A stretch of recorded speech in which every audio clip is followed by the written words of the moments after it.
Bismillahirrahmanirrahim. Assalamualaikum warahmatullahi wabarakatuh. Qala rabbi shrah li sadri wa yassir li amri wahlul 'uqdatam min lisani yafqahu qawli. Allahumma iftah 'alaina hikmataka wanshur 'alaina min khazaini rahmatika ya arhamar rahimin. Rabbi yassir wa la tu'aththir. Rabbi tamim bil khair. Assalamualaikum sekali lagi. Assalamualaikum warahmatullahi wabarakatuh. Jadi kepada sidang hadirin dan hadirat yang dirahmati Allah SWT sekalian, hari ini kita nak bahaskan berkaitan isu iaitu tersilap ijtihad dalam menentukan kiblat, iaitu berkaitan dengan fiqh solat.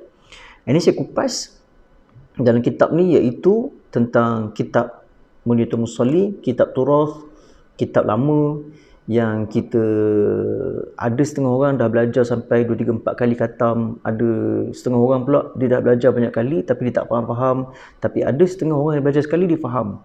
Jadi cuma saya nak bahaskan hari ini berkaitan dengan isu iaitu tersilap ijtihad dalam menentukan kiblat. Kalau sekiranya kita dah solat, kita solat dah Allahu Akbar, dan pada ketika itu kita dah bagi salam dah habis dah sempurna dah solat kita.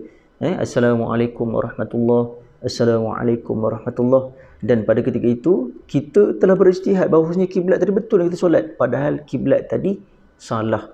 Tapi kita bermazhabkan Imam Asy-Syafi'i. Ya, dua mazhab ni iaitu Imam Asy-Syafi'i dan juga Imam Maliki suruh kita untuk solat semula. Tidak sah solat tersebut.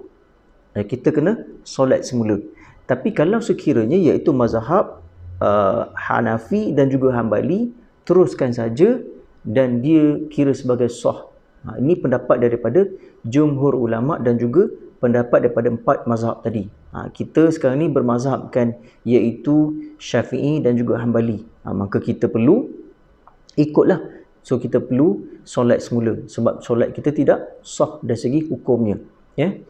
Jadi para ilmuwan dan para asatizah dan juga para jemaah dan juga para penonton yang dirahmati Allah SWT sekalian, jangan kita sibuk nak bergaduh pasal isu berkaitan dengan kiblat. Ya, sebab pernah berlaku juga pada zaman Rasulullah SAW dulu, ketika bila mana Rasulullah tengah solat di Baitul Maqdis, iaitu tengah solat, dan pada ketika itu Allah Ta'ala perintahkan malaikat Jibril untuk suruh Nabi betulkan balik keadaan kiblat dia, iaitu menghadap ke Masjidil Haram pada ketika itu. Jadi itu perintah langsung daripada Allah Ta'ala melalui perintah malaikat Jibril. Jadi kita tidak boleh orang kata buat seperti mana macam Nabi buat, sebab kita tidak ada perintah mengatakan tukar arah kiblat pada waktu sekarang ni. Kita tetap berkiblatkan iaitu Masjidil Haram, iaitu Baitullah kita, Kaabah kita, di situ. Jadi mungkin kalau kita berada di negara India, di negara China, ataupun di negara Bangladesh, ataupun di negara-negara Pakistan dan sebagainya, mungkin keadaan struktur kiblat kita bertukar. Di Malaysia begini, di sana begini. Jadi kita tidak boleh ikut. Bila kita dah berada di Indonesia ataupun bila kita berada di Amerika Syarikat dan sebagainya, maka kita tidak boleh ikut kiblat di Malaysia. Kita kena ikut kiblat di sana. Nak menentukan arah kiblat zaman sekarang ni senang saja, iaitu kita dah ada kemudahan ataupun kita dah ada ruksah, iaitu apa dia? Iaitu kompas, dan juga kita ada orang kata telefon yang menghubungkan bersama dengan satelit, telefon kita. Jadi yang kedua pula saya nak bahaskan sini, isu berkaitan dengan ahli rombongan mempunyai ijtihad kiblat berbeza. Kadang-kadang ni jadi isu juga. Jika di dalam satu rombongan musafir dan beberapa individu mempunyai ijtihad arah kiblat yang tersendiri, setiap mereka mestilah solat mengikut arah yang mereka yakini. Tidak boleh juga mereka berimam dengan orang yang meyakini ijtihad arah yang lain daripada mereka. Ini kerana antara syarat sah solat ialah yakin akan arah kiblat yang sedang dihadap. Jadi kalau sekiranya kita berada dalam satu rombongan, kita tak sahih, sama ada imam tadi kata ini kiblat yang betul, imam ni pula kata ini kiblat yang betul.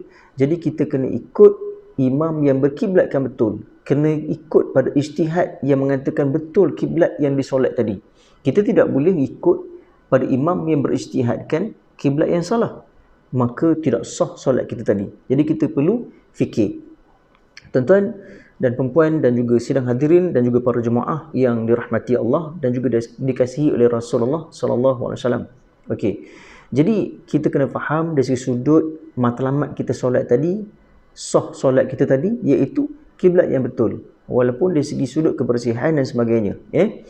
Sebab pernah juga berlaku pada zaman Rasulullah dulu ketika bila mana, iaitu dalam satu hadis riwayat Abu Daud, Malik dan Ibnu Hibban, ra'aitu Rasulullah sallallahu alaihi wasallam yusalli ala himarin wa huwa mutawajjitun illa Khaybar. Yang bermaksud, aku telah melihat Rasulullah sallallahu alaihi wasallam bersolat di atas kedai sedangkan baginda menghadap Khaybar, yakni bukan Mekah. Dan pada itu sahabat ni dia melihat Rasulullah solat di atas iaitu unta ataupun kuda pada ketika itu, sebab dalam perjalanan.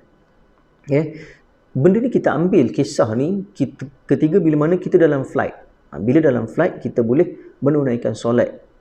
Kita kena menunaikan solat iaitu dalam flight, iaitu kita kena menghormati waktu solat bila sampai pada waktu tempat tadi kita solat balik, kita jamak ataupun kita qada balik. Itu kaedah untuk menghormati.